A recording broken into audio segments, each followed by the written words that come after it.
Assalamualaikum warahmatullahi wabarakatuh. Kembali bersama saya Nur, konsultan menggendong. Dan hari ini saya nggak kasih video tutorial, tapi mau kasih penjelasan tentang tentang pengertian gendong M-shape dan berapa lama sih bayi bisa digendong di posisi M-shape. Nah, mungkin ayah bunda yang baru banget punya bayi masih bingung dan masih bertanya-tanya karena banyak yang nyebut gendongan M-shape, gendongan M-shape. Jadi M-shape itu sebenarnya apa sih?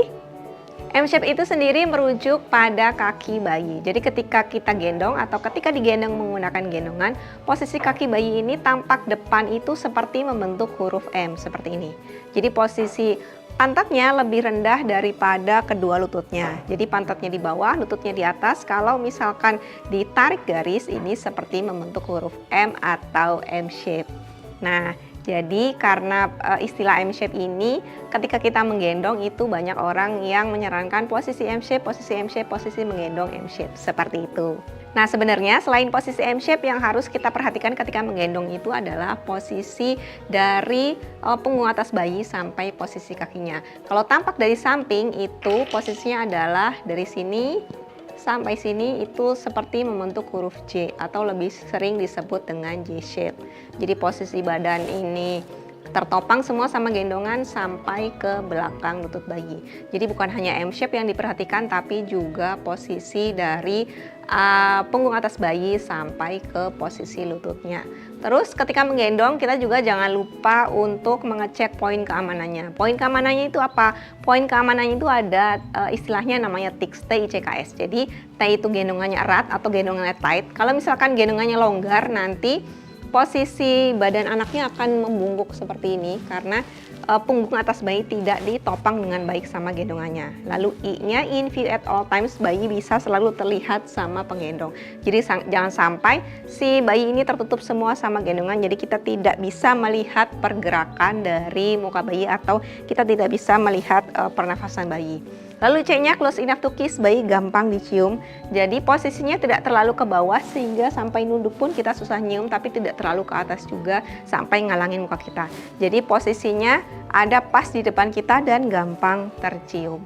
Lalu K-nya keep chin off chest, jadi jauhkan bayi dari jauhkan dagu dari dadanya. Kenapa? Karena ketika nanti dagu sama dada ini nempel, nanti dikhawatirkan terjadi asfiksia atau sulit bernafas. Jadi diibaratkan kalau misalkan sedotan itu kita bernafasnya lebih gampang, begitu kena dagunya nempel ke dada nanti si sedotannya ini tertekuk gitu, jadi si anaknya akan susah bernafas. Lalu S-nya supported back, gendongan menopang punggung bayi dengan baik. Itu yang tadi saya bilang bahwa gendongannya harus support atau bisa menopang dari punggung atas bayi sampai belakang lutut bayi. Lalu sebenarnya gendong M-shape buat newborn ini penting nggak sih? Menurutku penting banget. Karena apa? Karena kita akan menjaga posisi alami bayi tetap di posisinya. Kita tahu bahwa ketika hamil itu kan posisi bayi meringkuk, dan ketika bayi baru lahir itu tidak bisa langsung serta-merta lurus, baik kakinya maupun badannya. Jadi bayi akan berproses, akan bertumbuh, tulang-tulang belakangnya akan bertumbuh juga, otot-ototnya. Ini tidak bisa kita paksakan lurus. Jadi ketika kita gendong kita juga harus mengikuti anatomi badan bayinya. Jadi nanti makin lama makin berkembang nanti dia akan lurus sendiri. Makanya kalau misalkan kita gendong bayi akan terlihat membungkuk, apalagi untuk newborn itu akan sangat wajar dan normal karena memang perkembangan tulang belakang bayi ini masih belum sempurna. Dia akan masih bertumbuh terus sampai si bayi ini udah bisa berjalan. Baru nanti akan bentuk tulangnya juga akan ikut menyesuaikan. Lalu untuk membuka kakinya atau posisi M-shape ini seberapa lebar atau harus seberapa besar? Menurut panduan dari IHDI atau International Hip Dysplasia Institute, kaki bayi membuka itu sebesar 40 sampai 45 derajat dan menekuk ke atas ini sebesar 90 sampai 110 derajat. Kalau misalkan untuk bayi newborn, si posisi M-shape ini akan sangat terlihat. Jadi bayi menekuknya mungkin sekitar 110 derajat. Jadi akan terlihat sekali si posisi M-shape-nya seperti ini.